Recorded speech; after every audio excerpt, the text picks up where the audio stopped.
Well, telling them about the dangers is a first step. Giving them the proper skills to cope when they get behind the wheel is another. Our transport correspondent Paul Clifton has been to meet one group that thinks it's found the answer. Teaching kids to drive from the age of 11. Until 3 minutes ago, Laura Thompson had never sat in this Jaguar. You would never have guessed it. Laura comes from Reading. She's only 15, but she's been driving for 3 years. Here's a talking point with all my friends, I have to say. They're all really jealous because they all really want to learn to drive. I brought a few of them to the club and yeah, it's a really good opportunity as well. Laura's one of 300 members of the Under 17 car club. Good. How close should we be to that car in front? They drive most weekends on the test track at the TRL in Crowthorne or here at Castle Combe Racing Circuit in Wiltshire.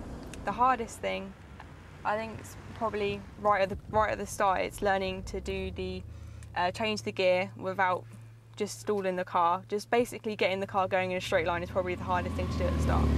On the racetrack, Laura's quite happy, driving at up to 90 miles an hour. She's driven dozens of different vehicles. I've driven an articulated lorry, fire engine to a Mini Cooper, and you drive a whole range of cars. Students drive trucks and rally cars too.